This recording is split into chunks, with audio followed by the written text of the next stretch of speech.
El tejido nervioso es el conjunto de células especializadas que forman parte del sistema nervioso. Las funciones más importantes del tejido nervioso son recibir, analizar, generar, transmitir y almacenar información proveniente tanto del interior del organismo como por fuera de este. Este es un complejo sistema encargado de regulación de diversas funciones vitales, tales como la digestión, el sueño, la alimentación, etc. Y además, también es el origen de funciones muy complejas y abstractas, como por ejemplo el pensamiento, la memoria y el aprendizaje. Desde un punto de vista anatómico, el sistema nervioso puede dividirse en dos. ¿Cuáles son? El primero es el sistema nervioso central, que incluye el encéfalo y la médula espinal. Y por otra parte está el sistema nervioso periférico, el cual comprende los nervios espinales, los nervios craneales y sus ganglios relacionados. Bueno, ahora, desde un punto de vista funcional, también se puede dividir en sistema nervioso somático o voluntario y en sistema nervioso autónomo, que este a su vez se subdivide en sistema nervioso simpático y parasimpático. Desarrollo del tejido nervioso. Se desarrolla a partir del ectodermo del embrión en respuesta a moléculas de señalamientos provenientes del notocordio. El tubo neuronal es la estructura presente en el embrión, del que se origina el sistema nervioso central. Todos los embriones de vertebrados tienen un tubo neuronal antes de que se desarrolle el sistema nervioso central. Esto es decir, que básicamente es el primer borrador del cerebro y de la médula espinal.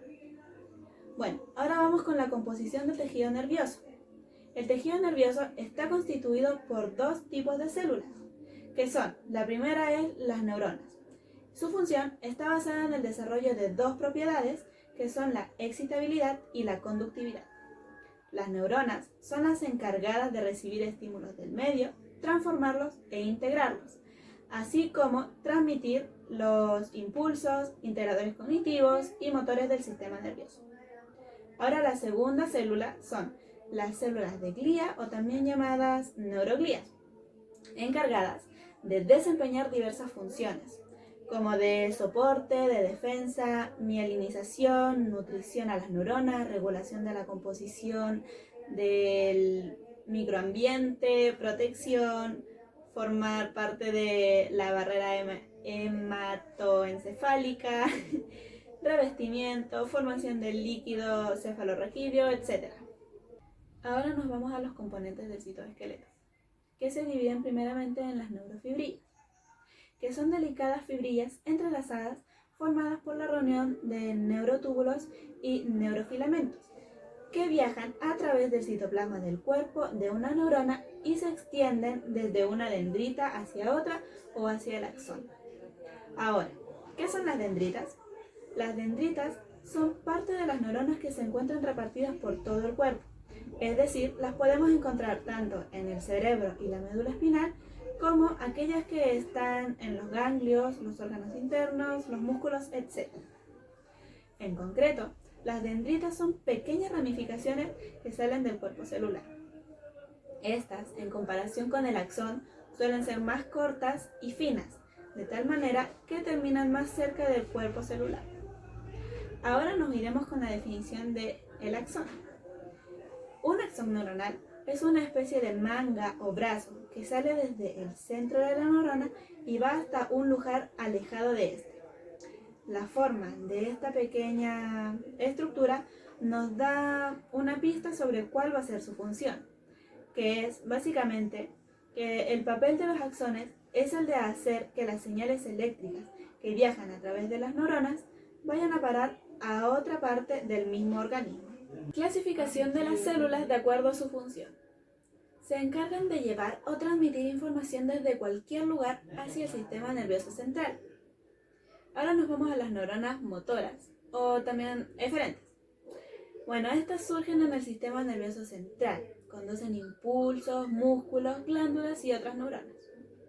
Las interneuronas están en el sistema nervioso central y actúan como interlocutores o integradores entre neuronas sensoriales y motoras. Los astrocitos. Estos se encuentran en el cerebro y en la médula espinal. Son neuroglías en forma de estrellas que residen en las células endoteliales del sistema nervioso central, que forman la barrera hematoencefálica.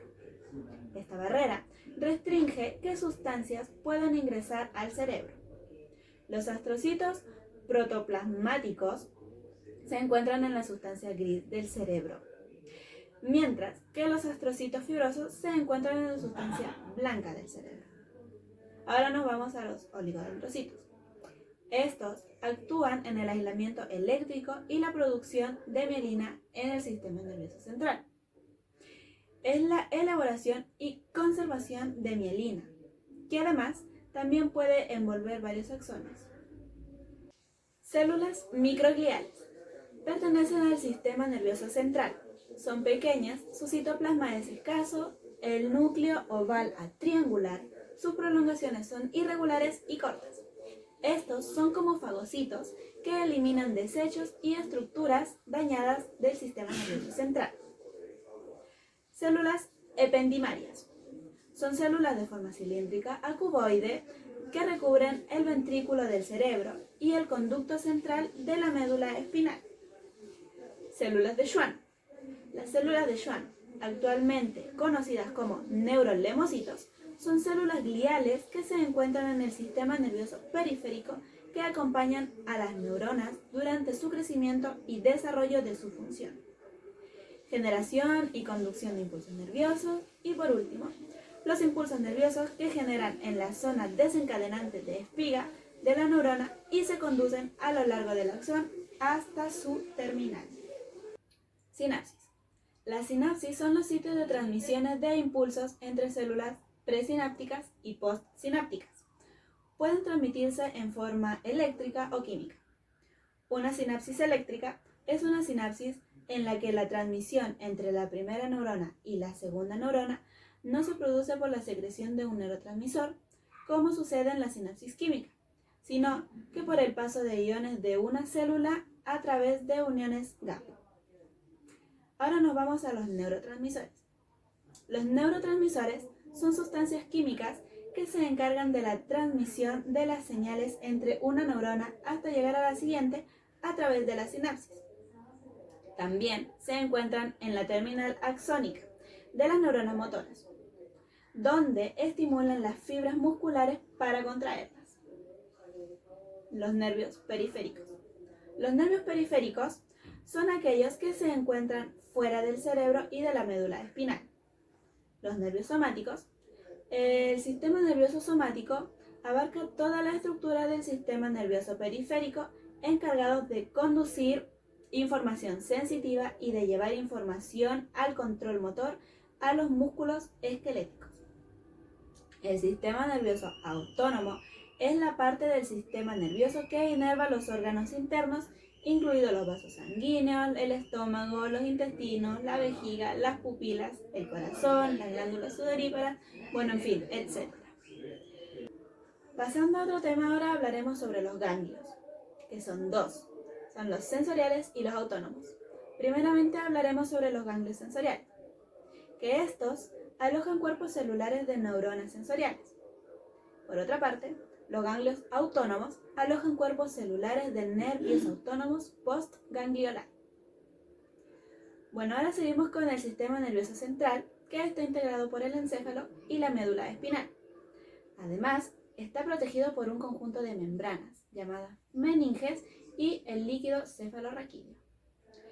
La capa intermedia de la meninges se llama aracnoides, mientras que por otra parte, la capa más interna de la meninge se llama pía madre. Y por último, ahora hablaremos sobre la corteza cerebral. Esta se encarga del aprendizaje, memoria, integración sensorial, análisis de información e inicio de las reacciones motoras.